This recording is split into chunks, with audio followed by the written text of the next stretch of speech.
What is your role in implementing the EU strategy? How you've been proceeding so far? Mr. Zennström. Sure, thank you. So first of all, it's an honor to be here and see so many people showing up interested in the future of the Baltic region, which is very dear to my heart. And also really good to see the report focus on these areas which all are critical. And also that the report includes the fourth sector, the NGO and civil society, but also the fourth industry. So I guess my role in my day life is entrepreneur and venture capital investor. So I run a venture capital firm, Atomico, and we're investing in technology companies that can grow and scale primarily in Europe. And most of our interesting trips are to the Baltic region because some of the best companies in the world in technology is coming from the Baltic region. So something that works. It's also something that doesn't work in this region, and that is the sea. And that's something that I'm very passionate about because I've been growing up here in Stockholm, been sailing and swimming out here, and this sea is one of the deadest seas in the world. And that's something that we need to get real about. This is not just one of the factors that we can put in and prioritize, because if we don't prioritize the state of the sea, number one, it will die, it will be irreversible. And we have a moral obligation as citizens of this region to act and do what we can to change this trend. And so my role here, I think, is very much from that part. And what we have done, we started a few years ago a platform called Race for the Baltic, where we wanted to get together actors, both from government, individuals, corporations, innovators, academia, to find out what are the solutions that we can work on together to improve the state of the environment. And what we have done, we launched a program last year to work with 6 cities and 1 region to develop a pilot project and see what are the things that are coming. And this is really bottom up from the municipalities themselves. There's a lot of municipalities that actually care about the environment. So we're trying to work out what are some of these solutions that work and what can we scale and replicate in other regions. Our objective is by 2020 to have 100 cities working together. And so it's really good to see here that there's so many people who are engaged in this objective, shared objective. And so that's really what we're doing and what my kind of role here today is. Thank you very much, Sen. Thank you. It was for me unexpected, but still a very great pleasure to take part in this panel. I am the Vice President for CPMR, but I'm also a representative or taking part in politics in Skåne. Skåne is, in our own esteem at least, very important region in Sweden. But my main purpose here is to talk about the role of CPMR in this field. It's just some words about CPMR. It's a pan-European organization organizing something around 160 regions from more than 25 countries.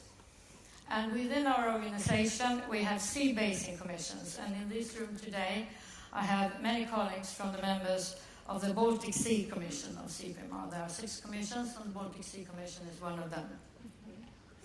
I come more or less directly from the General Assembly of this organization, and one of the issues that the Baltic Sea Commission was pushing into the final declaration was the necessity of continued discussion about the process of the EU 2020.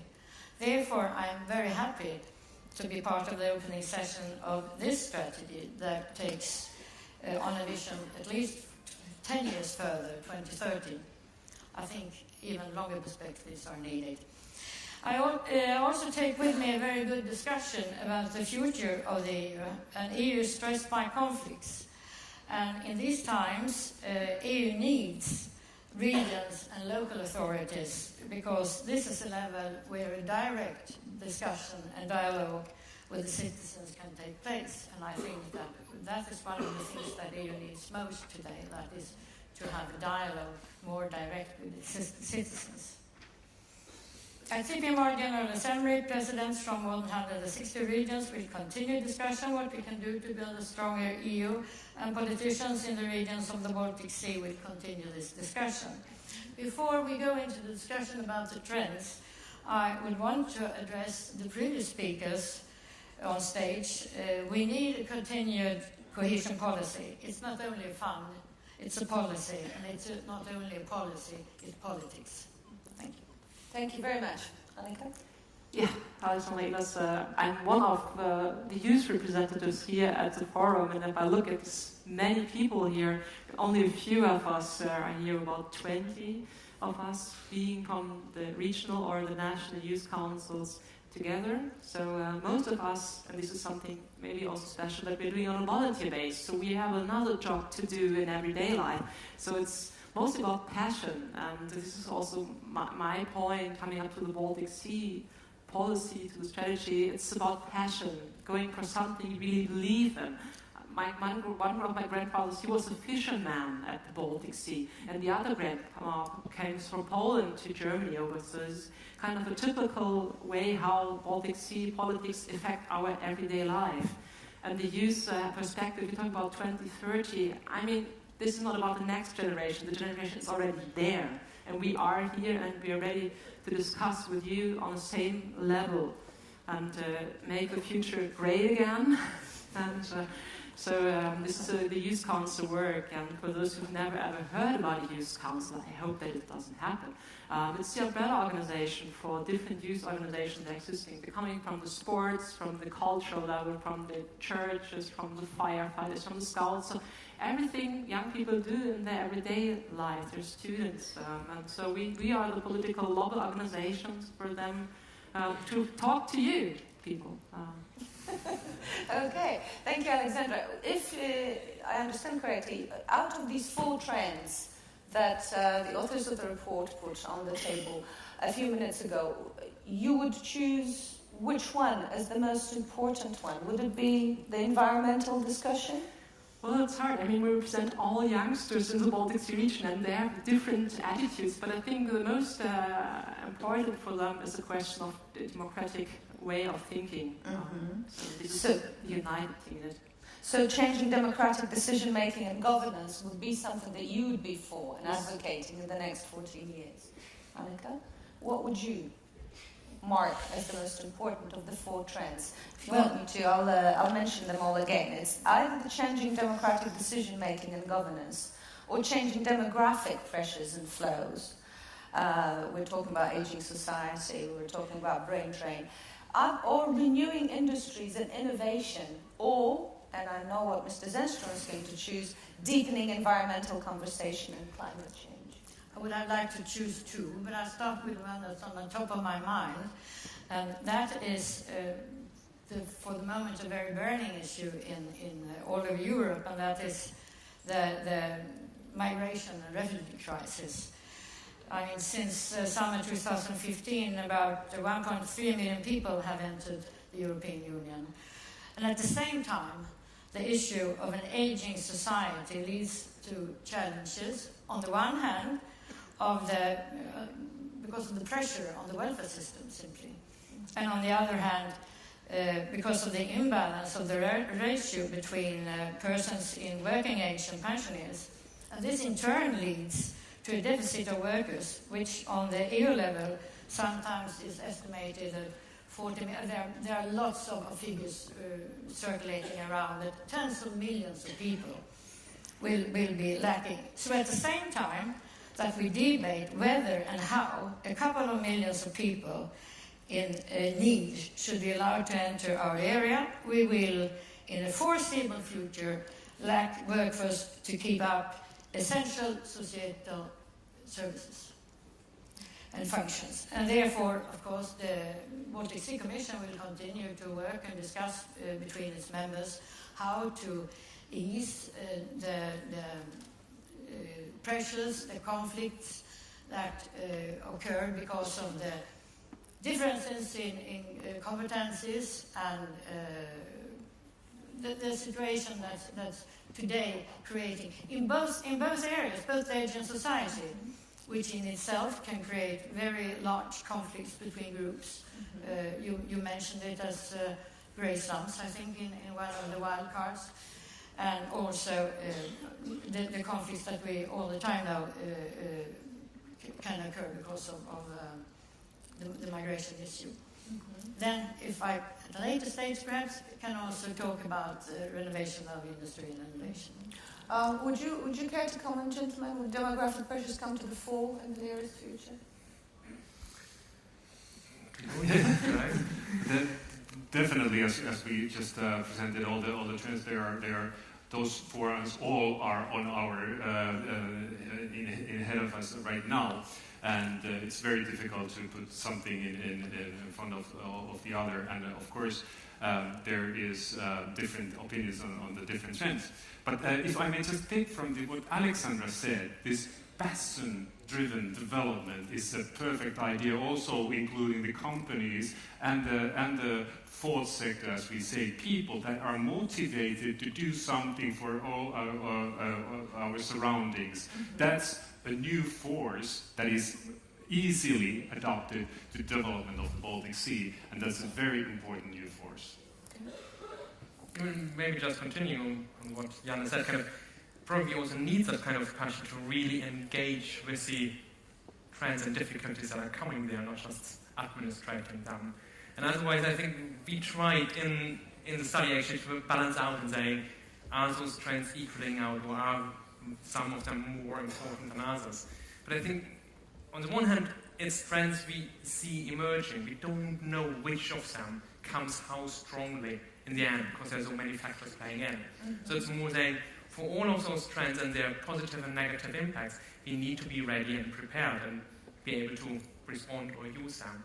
So then we have, I guess, all of us kind of different favorites, but in a way they are at equal level. Some of them are really then paradigm shifts, kind of where entire societies will change, and others are maybe a little bit more niche trends. But that doesn't mean they are less important. Of course. Thank you. Mr. Zennström, on the environmental discussion, you said the sea is dead, the sea doesn't work. We heard from both Prime Ministers today that the sea traffic, in fact, is going to double by 2030, that the shipping industry is about to have another renaissance, that in fact things are going so well that maybe we don't need to save it. That's a choice that we have, and every day we are making a choice not to save the sea because we do not take action. We're making a passive decision not to save the sea every single day. We need to change that.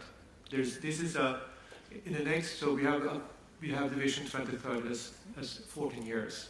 These 14 years are critical. If we don't change the trend, it is irreversible, and then we can sit here, oh, we didn't save the sea. It's dead. It's dead, and then we don't need to discuss it anymore. These are critical years. What I believe, though, is that these things are not mutually exclusive, and that is really the old paradigm when you think about prosperity and industrialization and creating welfare, is that it's a cost to the environment. When I speak to entrepreneurs today, what I get excited about is entrepreneurs who are coming up with innovative solutions, often using technologies, whether it's digital technology or technology that is surrounding bio or battery power or electrical propulsion. There are innovative solutions which make it possible to achieve many of these goals at the same time. You can create a new industry where we up here in the Baltic region, we can be the leaders in this if we are really putting our minds to it. And then we can create, there's no reason for us to rethink about shipping. Shipping and aviation, these two sectors were exempt from the Paris Agreement to reduce the greenhouse gases. That's bonkers. It's crazy. And because they looked back. They don't need to look forward. There are possibilities to create aviation that is electrical. That's happening in the next 5 to 10 years, for sure. By 2030, we will have electrical aviation. and we need to rethink shipping as well.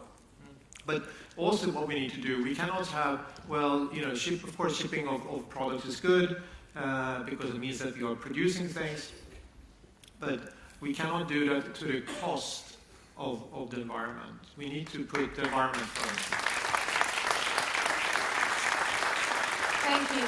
Can I just ask you, when did you become quite so passionate about saving the sea? Was that a singular occurrence in your life? Or So I grew up in Stockholm and around the Baltic Sea, was sailing, you know, over to Åland and to Finland with my parents, and it was beautiful. And I've been traveling around the world so much, and I'm always so proud of coming from here because we are so environmentally aware, and we are, you know, you in the Med or in China, it's like the environment is horrible. It's like we're so good up here. But one year when I was sailing around, there's a race that goes here every year around the Baltic, a few years ago, it was full of mud, of algae blooms. And you sit there, it's like, this is not okay. And then you don't want to swim, there's no fish, and if you actually catch a fish, you should not really eat it. So then I realized this is what I've been growing up, this is my home turf. And I realized, like, we are part of this generation that have an opportunity, we're aware of this. We're also aware that there's a finite timeline. When I was a kid, you always thought that the seas had enormous resources, unlimited resources. We can do whatever we want with it. Today we know that's not the case. But yet we're continuing to use the sea as our general just waste bin. And so we're aware of this. So we need to change it because it's not only about, okay, fine, we cannot swim, we can get fish from Norway or something like that. That is not, Still. by the way, that's not okay, but this is also about prosperity. This is where these things are interlinked. So we did a study with Boston Consulting Group to look at different scenarios for the Baltic Sea. One was when we're investing in improving the environment, and one when we use business as usual. And the delta for the region is 900,000 jobs, whether that's 900,000 but it's several hundred thousands of jobs throughout the region. And the reason for that is because if we have a dead sea, there's not going to be any tourists coming into these cities, and people will not want to live there because it's a dead environment. But we make smart investments so to reduce nutrition to come out in the sea, and think about, invest also in sustainable agriculture and so forth. These cities around the Baltic Sea, they will prosper, and there will be more jobs, better economy, and people will be probably happier as well, by the way. Thank you, Mr. Zennström. I just want to say that the site that you mentioned of the sea being muddy on the beach and the dead algae, dead seaweed, is a very familiar site in Poland, where I'm from. So I think it's happening everywhere. Yeah. Young people are passionate about the sea. They are. I mean, they're using it for their leisure time activities. And the environmental question, not only sea but also air and everything, which is one of the key questions for young people nowadays. I mean, look at the youngsters around you. It's not that nice and have for important for them to have, for example, their own car. It's not that you go at 18 and then I want to have my own car. It's okay to use public transport. It's okay to have a bicycle. So they're more and more awareness.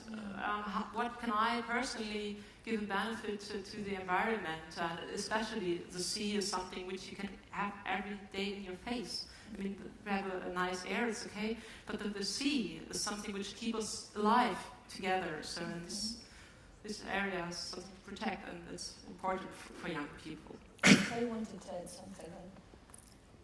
Did you not want to add something? Yes, I wanted to add something about which is connected to this, and that's the thing about blue growth and innovation and renewing industries. Because blue growth, also as an industry, depends on a clean and clean sea and clean water.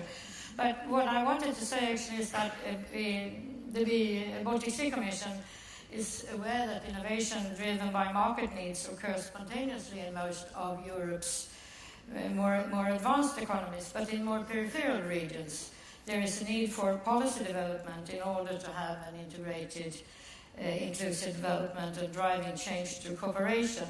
So due to the wide range and insecure trends highlighted in the report, increased flexibility is required, as well as a more strategic approach to using the available funds. So therefore, the Baltic Sea Commission will explore how regional development and international cooperation can be more utilized to benefit the stakeholders. We are in definite need here to cooperate in those issues. For sure, and without cooperation, even the most passionate of us will not manage to do much in the long run. Ladies and gentlemen, we're out of time.